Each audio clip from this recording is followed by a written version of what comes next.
Bir də bölgələrimizdə nəyi müşahidə elədim? Bilirsiniz ki, jurnalistikanın 50% ilə müşahidədən keçir. Deməli, regionlarda 15-ci dərəcəli idarələr olur. Onların da 18-ci dərəcəli işçilər olur. İndi yaş fərqi yoxdur, 25 də ola bilər, 55 də ola bilər.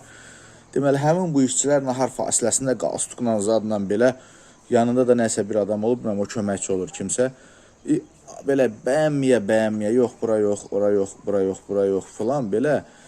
Adam da istəyir deyək ki, hava da çox istidir, o qalstuku çıxart, bir dəqiqə ilişəcək ağacın birinə boğulasın. Ya da risk çəkilirsən belə qırağa, soruşursan ki, müəllim, görəsən dünyaya nöş gəlib insan, bax belə sağa baxar. Yəni, bilməz də söhbət nədən gedir.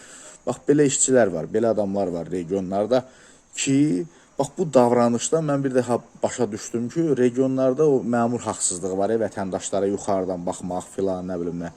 Bax, bu hardan gəlir? Alicə cəmiyyətdə, ictimaiyyətdə özünü aparmaq.